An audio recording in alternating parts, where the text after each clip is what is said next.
Olá, meus queridos, minhas queridas, como é que vocês estão?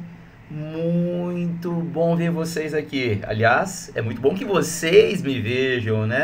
Espero poder interagir com vocês logo. Quem está aqui, para variar, é o seu professor de física padrão FIFA, Fabrício. Então estamos juntos aqui para considerar um pouquinho mais, estudar um pouquinho mais juntos. Hoje do que vamos falar? Tema de nossa aula: as trocas de calor. Na aula anterior, nós falamos sobre calor, sobre modalidades de calor. E aí falamos de calor específico sensível, calor latente, a capacidade térmica de um corpo. Mas por que falar de troca de calor? Porque na prática nós precisamos levar em conta e sempre, nunca nos esquecer, que o calor ele está em movimento. Calor, por definição, é o quê? Energia térmica em trânsito. Então nós queremos avaliar essa energia que está em trânsito, a quantidade de calor que é trocada por um corpo e outro. Aliás, a apostila de vocês, se você observar essa imagem aí, ela já começa com uma imagem e destaca aqui falando sobre processador de computador. Você sabe que todo computador, inclusive nossos celulares, tem um processador. A capacidade de processamento dele é sempre menor, é sempre maior, aliás, do que aquilo que ele executa efetivamente. Por quê? Ele tem que executar menos processamentos por proteção. À medida que ele está trabalhando, há um consumo de energia. Só que veja bem, da energia que ele gasta, parte ele dissipa. Só que essa energia dissipada não fica simplesmente nele. Ele acaba, por fazer parte de uma máquina, distribuindo nessa máquina. Você já teve, por exemplo, já aconteceu com você de estar usando um notebook e ele está em cima da sua perna, acomodado no seu colo, e quando você se deu conta que ele estava tão quente, quase queimando as suas pernas? Por que isso acontece? Por causa da energia dissipada, e aí ele entra em equilíbrio com o sistema, no caso, com suas pernas, o seu corpo. Ele já entrou em equilíbrio com a máquina, e agora começa a entrar em equilíbrio com o seu corpo. Há relatos de pessoas que sofreram queimadura de terceiro grau por não se darem conta desse aquecimento. Foi acontecendo de maneira gradual, lenta, quando ele percebeu, já estava no prejuízo. Mas, queridos, qual que vai ser o nosso enfoque aqui? A apostila ela destaca, aliás, primeira coisa a lembrar, você tem aqui um vídeo disponível pelo canal Eleva, você pode consultar aqui usando o leitor óptico, seu código QR. Eu sugeri também para vocês dois outros vídeos lá do canal Eleva, no sistema Eleva, por favor, procure, tá? Vocês vão ver dois vídeos ali. E o meu, mais bonito, é óbvio, né? Você tem aqui a minha presença para partilhar isso. Queridos, aqui o primeiro tópico que ele considera é a potência térmica. Nós já falamos de potência na semana passada. Falamos de potência, que é a rapidez em que há a transformação de energia. Se você observar aqui a fórmula, ó, razão entre a energia transferida, ou seja, consumida pelo sistema, em função do quê? Do tempo. Energia pelo tempo. Ou, essa fórmula aqui é a mais conhecida, quantidade de calor em função do tempo. No sistema internacional, vamos medir potência em watts. Mas é muito comum, por exemplo, a caloria por segundo, caloria por minuto, como outras unidades que você utiliza. Se a fonte for constante, a energia fornecida por ela pode ser obtida a partir da área do gráfico da potência em função do tempo. Mas olha só, se você estiver assistindo esse vídeo agora de manhãzinha, talvez esteja tomando um café, não é? E o que esse café tem a ver? Aliás, diga-se o café, né? Cafezinho expresso com canela ali, coisa fantástica. Queridos, o que acontece é o seguinte, muitos de nós gostamos de um cafezinho e um pouco de leite. Ou o contrário, leite com um pouquinho de café, depende do seu gosto. Mas veja, ao misturar leite e café, raramente eles estão à mesma temperatura. Porque geralmente o café, ele é feito e fica a temperaturas próximo ao ponto de fervura. Facilmente 80 graus Celsius. E quando eu misturo com leite, que não está tão quente assim, o que vai acontecer? Uma troca de calor entre eles. A pergunta é, quem vai ceder calor? O café ou o leite? Veja, vamos considerar que o leite esteja a 50 graus Celsius e o café a 80 graus Celsius. E agora? Quem cede e quem recebe calor? Simples, não é? O mais quente sempre cede calor para o mais frio. O resultado, vai haver uma troca de calor entre os dois, em que o café vai ceder uma dada quantidade de calor, nesse caso aqui ele ilustra como 100 calorias, e o leite vai receber essas 100 calorias. O resultado, olha só, a quantidade de calor cedida pelo café e a quantidade de calor recebida pelo leite são iguais.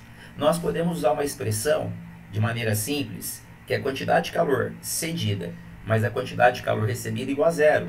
Ou, de maneira geral, a somatória da quantidade de calor cedida com a recebida é igual a zero. Esse é o princípio geral que rege toda a troca de calor. A somatória da quantidade de calor trocada sempre igual a zero. Em alguns casos, queridos, pode acontecer de você misturar uma substância no estado sólido, como gelo, com uma substância no estado líquido, a água. E nessa mistura, fatalmente, quando atinge o equilíbrio, na maior parte absoluta das vezes, eu vou ter uma mistura eu vou ter como resultado apenas água líquida.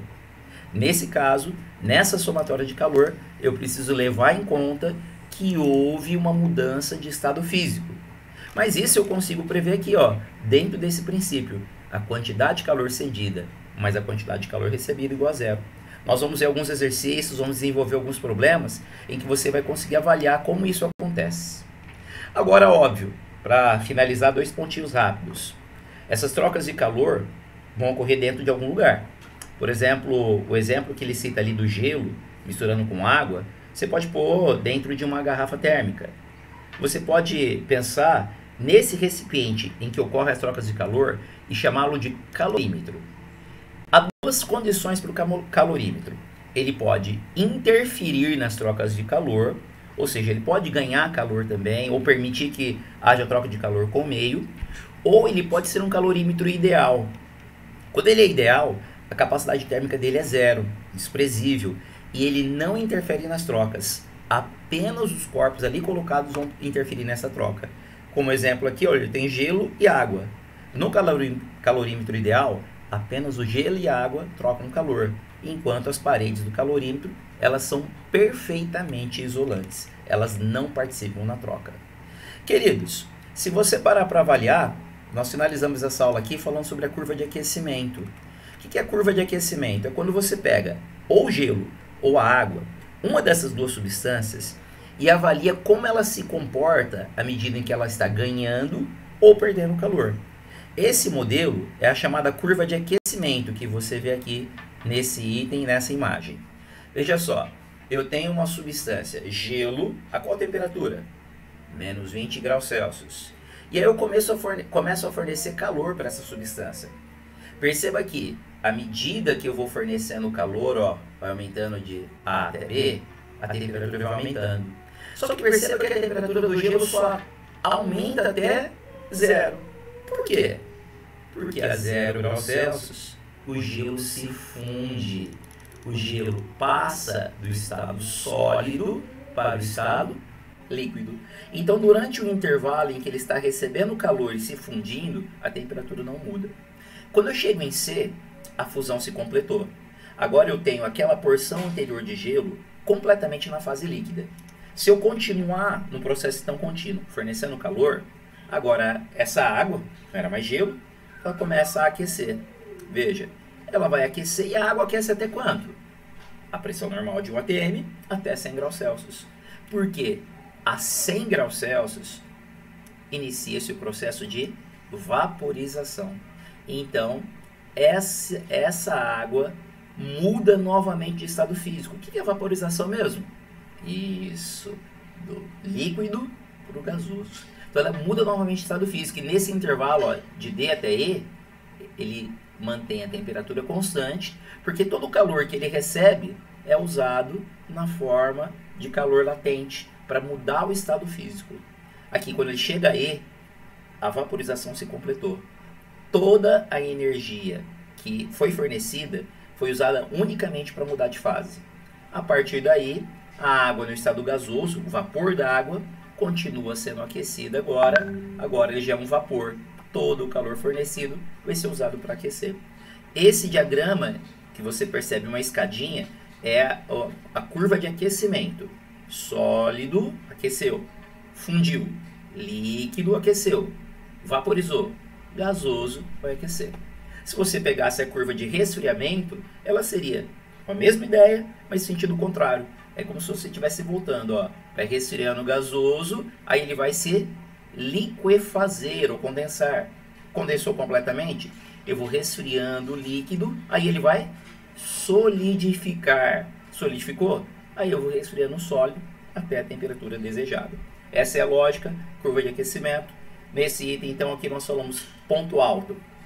As trocas de calor, em que nós vamos avaliar aqui, recordando, a partir da somatória da quantidade de calor trocada igual a zero.